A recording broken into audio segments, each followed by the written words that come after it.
नमस्कार, मंडी live collar show में आपका स्वागत है। मैं हूं मृत्युंजय कुमार झा।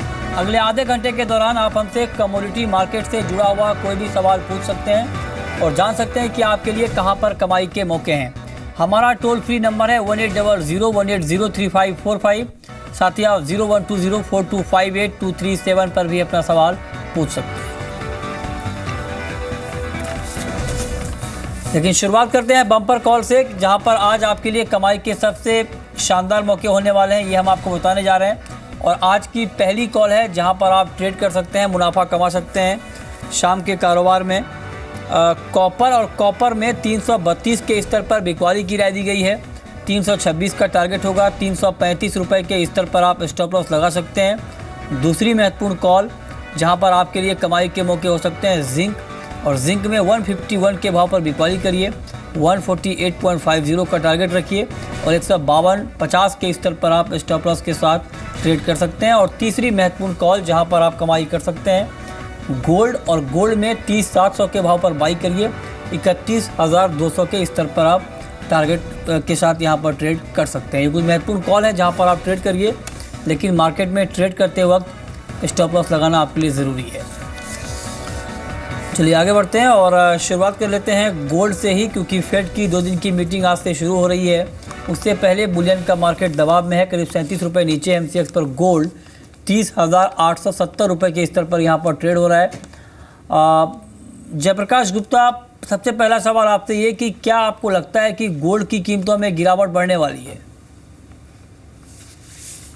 देखिए, प्राइसेस कुछ दिनों से दबाव में ज़रूर देखे जा रहे हैं, लेकिन जिस हिसाब से ये उम्मीद है कि फेड के इस मीटिंग में ब्याज दरें बढ़ाने को लेके कोई फैसला आने के चांसेस बहुत कम है, तो वो एक पॉजिटिव ट्रिगर आगे चल के हो सकता है गोल्ड प्राइसेस के लिए। तो इसके लिए मुझे लगता है चांसेस ज़्यादा है कि यहाँ पे प्राइसेस $1,350-1,360 दिखें। तो बाई की ही रणनीति रखें। $1,300 के नीचे अगर क्लोज देता है तो ही यहाँ पे ट्रेंड रिवर्सल के चांसेस हैं। अदरवाइज मुझे लगता है यहाँ पे बाइंग अपॉर्चुनिटी ही ढूंढनी चाहिए। ठीक है। शिव, आपका कमेंट क्या होगा आज बुलियन मार्केट को लेकर?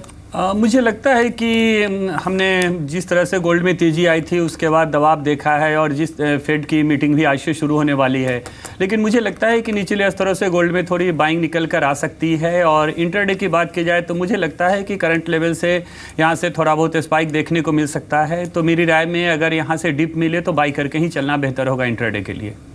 ठीक है।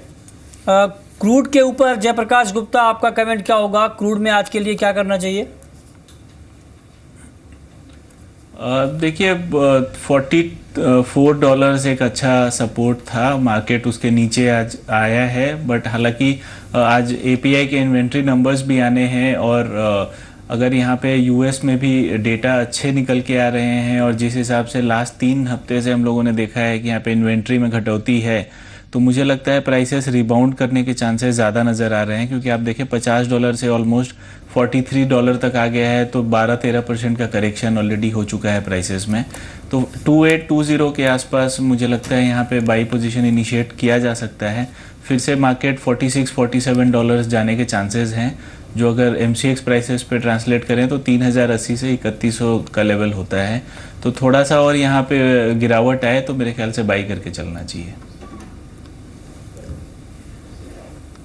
ओके। मेटल मार्केट के लिए आपका आउटलुक जयप्रकाश गुप्ता क्या है? क्योंकि आज मेटल में भी गिरावट आई है। क्या आपको लगता है कि मेटल कीमतों पर अभी और दबाव बढ़ने वाला है? फंडामेंटली आपको ये सेक्टर अभी और कमज़ोर दिख रहा है? देखिए, आज रुपये में थोड़ा सा मजबूती है, जिसके कारण प्राइसेस में दबाव है, और इंटरनेशनल मार्केट्स भी तो हल्की नरमी में ही चल रहे हैं। लेकिन मुझे लगता है कि अगर फेड के इंटरेस्ट रेट अगर नहीं बढ़ाने के कोई संकेत आते हैं इस मीटिंग में, और दूसरी तरफ से जिस हिसाब से अच्छे डेटा पॉइंट्स निकल के आ रहे हैं यूएस से, और चाइना में भी यहाँ पे अब जो लास्ट नंबर्स निकल के आए वो भी इंडिकेट करते हैं कि थोड़ा सा यहाँ पे इम्प्रूवमेंट है इकोनॉमी में। तो कुल मिला के देखा जाए तो बेस मेटल्स में जो फंडामेंटल्स हैं वो थोड़े से पॉजिटिव साइड में हैं। स्पेशली कुछ कमोडिटी जैसे निकल में, जैसे फिलीपींस में पोल्यूशन या एनवायरमेंटल कंसर्न्स को लेके जिस हिसाब से प्रोडक्शन में रोक की जा सकती है, तो ये भी एक पॉजिटिव ट्रिगर हो सकता है बेस मेटल्स पर्टिकुलरली निकल और जिंक के लिए। तो कुल मिला के ट्रेंड अपसाइड है। मेरे ख्याल से इसमें जो एक गिरावट आई है ये एक बाइंग अपॉर्चुनिटी है ट्रेडिंग के लिहाज से भी। तो इसमें इसका एक स्ट्रिक्ट स्टॉप लॉस के साथ मेरे ख्याल से बाई करके ही अगले 2-3 दिनों के लिए चलना चाहिए। ठीक है, हमारे साथ कॉलर जुड़े हैं, विवेक हैं। विवेक पूछिए। जी मैं जानना चाह रहा था, मैंने कि जीरा का लॉट बाय करके रखा हूँ 19 अगस्त वाली एक्सपायरी का 19,800 में, तो मैं क्या करूँ, सेल करूँ या होल्ड करके रखूँ, और होल्ड करूँ तो किस टारगेट के लिए? क्या कहेंगे, क्या आउटलुक है आपका शिव जीरे के ऊपर? अगर जीरे की बात की जाए तो मुझे लगता है आपको होल्ड करके रखना चाहिए, क्योंकि जीरे में हमने देखा है डिमांड अच्छी है और सप्लाई साइड थोड़ा सा वीक है। तो मुझे लगता है कि आने वाले दिनों में जीरे में अच्छी तेजी आने की संभावना है। तो मेरे विचार से आप पोजीशन होल्ड करके रख सकते हैं। ठीक है, नेक्स्ट कॉलर हमारे साथ राजेंद्र हैं अलीगढ़ से। मस्टर्ड के ऊपर इनका सवाल है, पूछिए राजेंद्र। नमस्कार साहब। नमस्कार, पूछिए।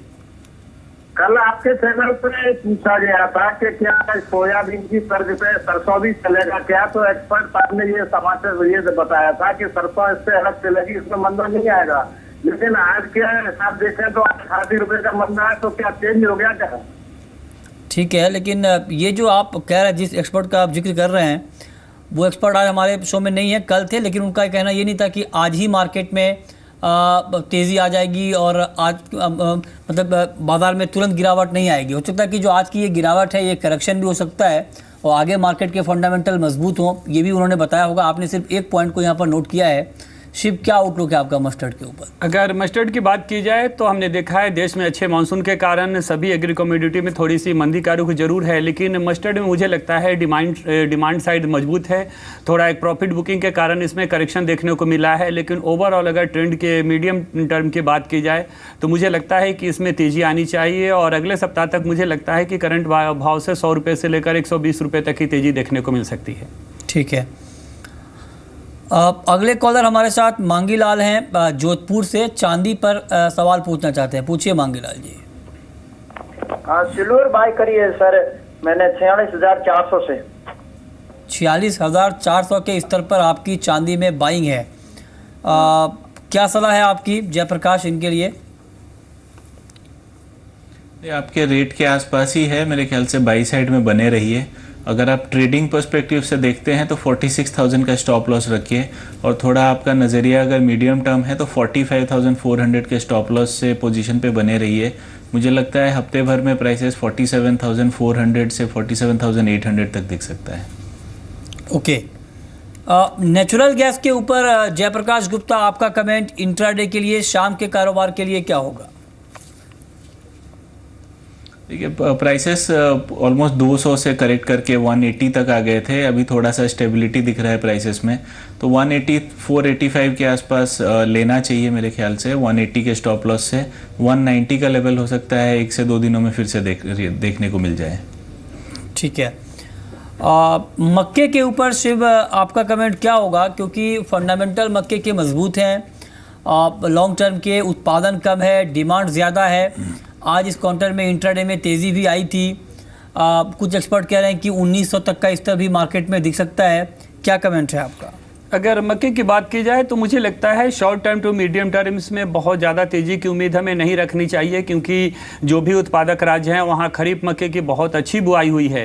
तो मुझे लगता है कि शॉर्ट टू मीडियम टर्म इसमें बहुत ज़्यादा तेज़ी की उम्मीद नहीं रखनी चाहिए। फंडामेंटल मजबूत हैं, लेकिन अभी हमने देखा है जो भी उत्पादक राज्य हैं वहाँ अच्छी बुआई और अच्छी बरसात से आने वाले समय में जो खरीफ मक्के की जो फसल है उसकी अच्छी उम्मीद है। तो मुझे लगता है शॉर्ट टू मीडियम टर्म इसमें बहुत ज़्यादा तेज़ी नहीं दिख सकती है।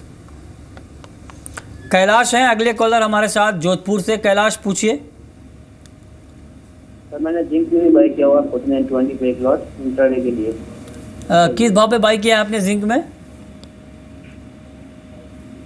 जिंक में इनकी बाइंग है, ठीक है। जयप्रकाश, क्या कुछ तेजी की उम्मीद आप कर रहे हैं जिंक में?